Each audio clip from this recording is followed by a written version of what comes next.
Hello mga lalabs, ayan ito yung part 2 ng aming gala ng aking alaga noong last Friday. Ayan mga lalabs, kung bago lang kayo sa aking channel ay mag-subscribe na. Strawberry Mix Vlog mga lalabs. Ayan, patuloy ko ang ating ipagpapatuloy ko yung ating kwentuhan at kami ay pupunta doon sa palaruan. Yung pagminsan kasi yung mga palaruan na pinupuntahan niya depende lang kung may kasama siya doon sila sa pamalakihan. Pero ito kasi mag-isa siya. Kasi yung pinsan niya, may lakad yung isang pinsan niya, tapos hindi kami pwedeng makapunta doon sa uncle niya kasi yung pinsan din niya ay pumunta doon sa side ng nanay. So, yan mga lalabs, kami lang dalawa ang pumunta. Kaya bago namin hinatid yung ate niya sa party, ayan, nag-ikot-ikot kami dito at gumawa tayo ng content para may pang-content tayo mga lalabs. Dito sa Calzadas road trip. Yung part 1 natin ay road trip. Ito naman ay papunta na kami, pabalik na kami sa Joy Zone. Ang isang palaruan na naglalaro siya dito. Ang habol niya dito ay ticket. Itong palaruan na to dito ay mostly dito is yung ticket. Doon naman sa kabila yung sa panorama is yung laro talaga na as in yung may Ferris wheel, tapos yung may mga pabalig-baligtad, tapos may ano ba yun, yung roller coaster. Marami doon na pang ano talagang laro na talagang pag inaayangan nila akong sumakay, ayaw ko kasi nahihilo ako. One time sumakay ako, ay Diyos ko po, kinabukasan parang nandun pa rin yung hilo ko, kaya mahirap na talaga pag tayo ay tumatanda na. Kaya mga lalabs, ayan, minsan kasi ako sa ngayon kasi dalawa na lang kami na Mars sa bahay. Faisal, ano bang road dito? Faisal Road? Faisal Road. Dalawa lang kami. Hindi naman pwedeng hindi ako sumama. Pag sa bahay lang siya makikipaglaro, yun ihatid ko lang siya. Pero, pag sa mga palaruan, kailangan talagang, syempre kasama ako. Oo, at saka, mga lalabs, ganun talaga ang ano ko, kahit na may tatlo pa kami dito, lagi kaming kumagala talaga pag weekend. Asahan mo talaga yan, hindi walang weekend na magstay kami dito sa bahay. Lagi yan. Tapos pagkatapos ng school niya, kasi ang weekend dito kasi sa Middle East is Thursday, tapos ng school nila. At saka ang school nila kasi dito magsisimula lang ng 7, tapos matatapos sila ng 1:30 or 2 o'clock. Yan, wala na yan. Tapos mag-iisip na siya kung saan kami gagala. So talagang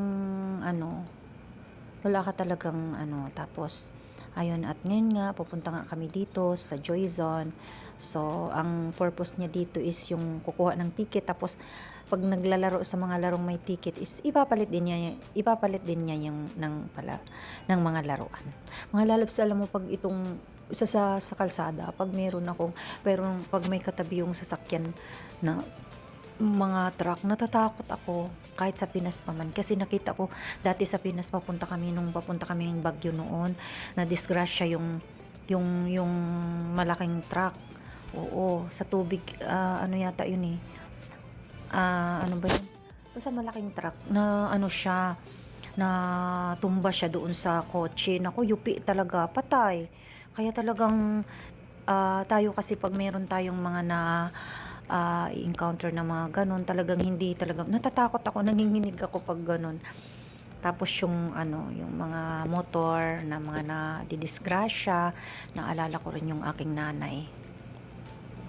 Kasi ang nanay ko nadisgrasya din sa motor. Meron ako mga na ganon, mga phobia ng ganon.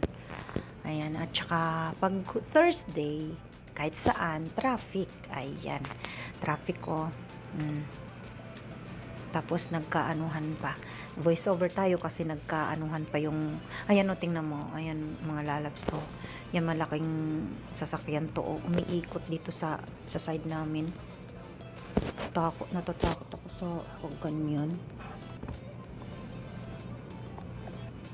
Ayan, traffic as in.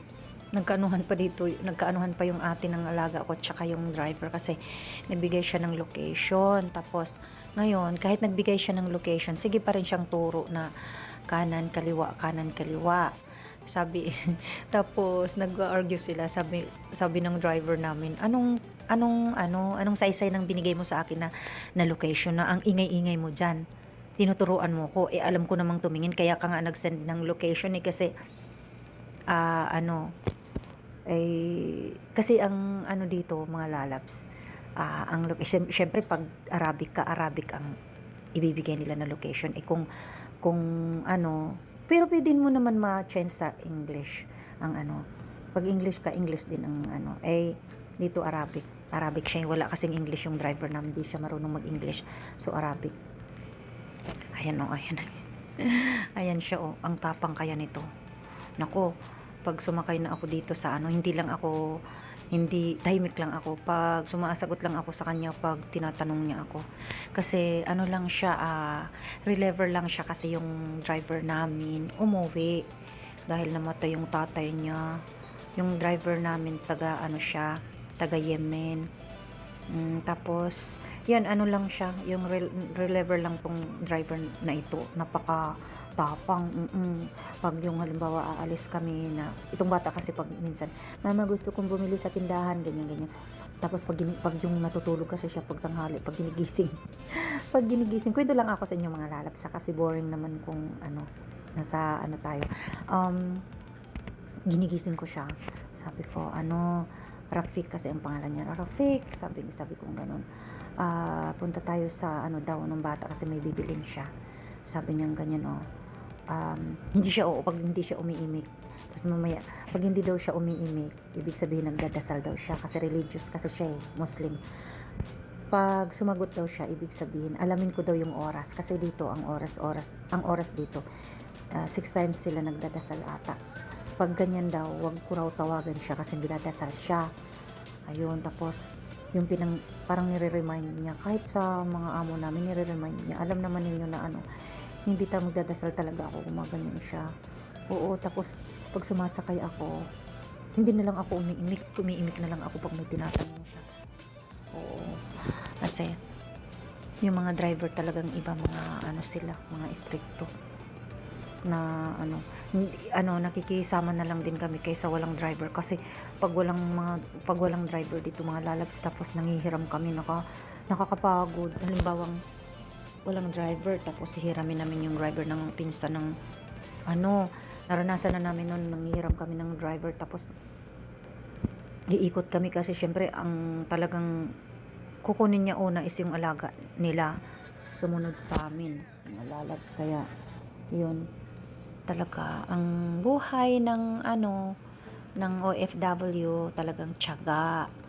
Kahit magalit ka, control mo, wag kang kasi sa mga pag talagang, pero naman kung masama ang pakiramdam mo, pwedeng sabihin ka. Kaso lang kasi si Marge, pag yung may niluluto siya or pinapaluto dito, hindi talaga siya pwedeng makasama. Pero pag yung every Friday, hindi na gaano akong sumasama kasi ang kasi dito sa Middle East, pag Friday, yun ang busy di talaga kasi yan ang simba time nila, kumbaga church time nila. Sa atin di ba linggo, dito kasi sa Saudi Arabia is Friday, yun yung nila, kaya busy kami niyan kasi syempre pagkatapos nilang magdasal, pakakainin, sabay-sabay silang kumain. Pagkatapos niyan, pagkahapon is family day pa ng side ng tatay namin, so talagang napaka-busy namin. Depende na lang kung hindi kami sasama doon sa tatay ngayon, minsan na lang ako sumasama dahil malaki na yung alaga ko. Pero pag sinabi ni amo, sumama ka ngayon kasi ganito, ganyan. Tapos pag minsan sinabi ni amo, si Marge ngayon nasasama kasi magluluto siya doon kasi may party-parting konti, ganyan. Depende lang. Tapos ayun, pero pag naglilinis kami ni Marge, Kaya mga lalabs, pag Friday sa Middle East is busy day. Pag Thursday naman is para sa akin din busy din kasi nandyan kami sa kalsada or pupunta kami. Ayan mga lalabs, nandito na pala kami sa Joy Zone. Ayan. Ito ditong ano na to, part na to. Mostly kasi dito talaga naglalaro is yung mga pambata. Kasi dito din si yung alaga ko na naglaro noon. Ang nilalaro lang niya dito is itong salambiti ng ng eto. Ano bang tawag dito? Nakalimutan ko, sulat ko na. Ayan, gusto niya yung salambitin siya tapos makakarating siya dito tapos babalik naman doon. Ayan. Ito na lang itinututok ang camera kasi mahirap na, hindi pwedeng ipakita talaga yung ating alaga. Pag tayo may mga alaga, mga lalabs, takpan na lang natin or yun, takpan na lang natin para walang problema. Alam naman natin sa Pilipinas, pinagbabawal na rin yung kanon. Eh, syempre, mas lalo dito sa Middle East kasi bawal talaga. Ayan. Kaya, ayun ang aking buhay lang dito. Katapos naman nitong maglaro, pero naman dito sa Joyson, pag pumasok kami, magtatanong yung magkano ilalaro namin. Pag umabot siya ng 200 or 180, may libre na siyang 1 box na pizza. Yan yung kinakain namin. Pagkatapos ng maglaro. Pagkatapos namin maglaro mamaya, kakain na kami ng pizza. Pero depende lang kung ano ang order mo. Ang order niya, pag dito sa Joyson, pizza lang talagang in-order niya. Pero pag sa Panorama, sa mga ibang is McDonald's or minsan ano ba to?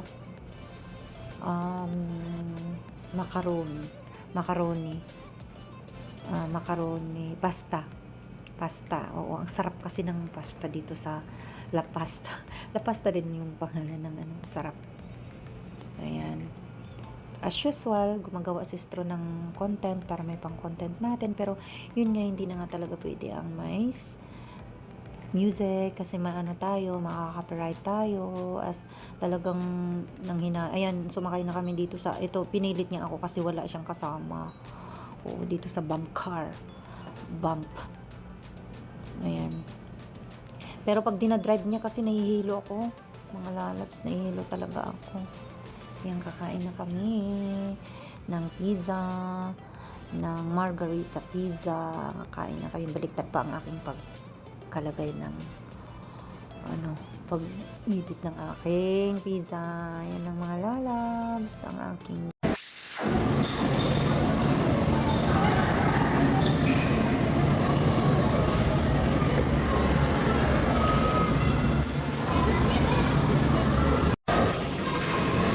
Ayan mga lalabs, thank you for watching. Salamat sa walang sawang sumusuporta sa akin. Bye sa inyo lahat. Bye!